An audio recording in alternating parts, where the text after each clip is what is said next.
Storm could turn routine travel into a serious risk with snow, ice, and reduced visibility expected. Sergeant Daniel Tucker did us the honors by joining us this morning so early to talk about what's safe and what's not for you guys. So again, thank you for joining us so early. Thanks for having me. So for those folks that are probably debating whether to travel this weekend, and we're all telling them not to, but what is your recommendation if they absolutely have to? So I would say make sure you check your vehicle and know that your vehicle's prepared to be on the roadway. Make sure you have the proper tools to take care of yourself in case you break down, jumper cables, lug nut, wrench, things of that nature, and just try to stay home if possible.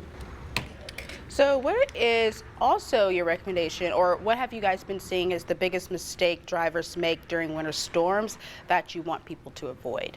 I would say most people trying to drive the speed limit with the ice on the road, you're not going to be able to do that. You're going to have to reduce your speed drastically to be able to keep your vehicle on the roadway. So if someone absolutely has to be on the road, what steps should they take before they leave? One thing I would say is make sure you have proper clothing, a nice toboggan pair of gloves, maybe some hand warmers, and be dressed properly for the occasion in case you do break down or end up in an accident. Yeah, so are there any specific spots or highways and interstates that you guys are really concerned about? Not a necessary highway, probably just your bridges, overpasses, things with uphill, downhill grades, or a curve. That's where most people are going to lose control and slide off the roadway. And we're focused on, you know, the residents and people in our area, but what about you guys? Does this also affect your response times? Absolutely.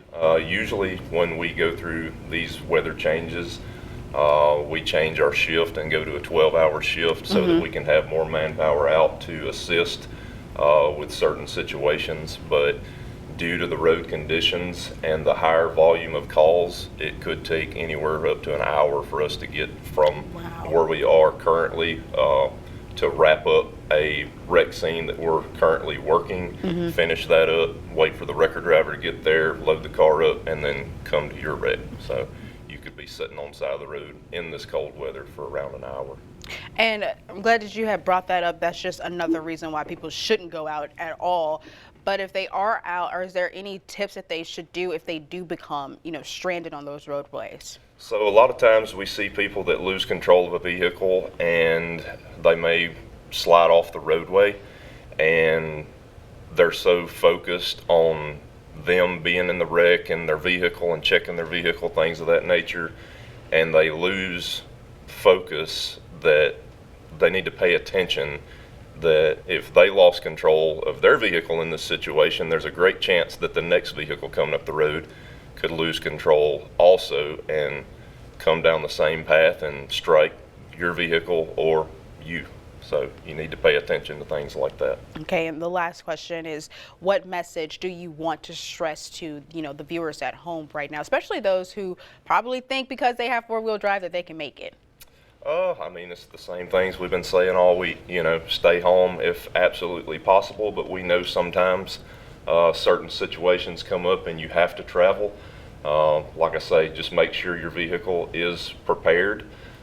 Make sure you're prepared. You have the things necessary to keep you a cup of coffee, a bottle of water, maybe a snack in case you do end up stranded. You've got something with you.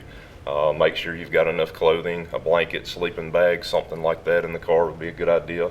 And just drive safe, be observant, and pay attention. Again, thank you so much for joining us, Sergeant. Thank you. Coming up next on WTVA, it's new this morning, layoffs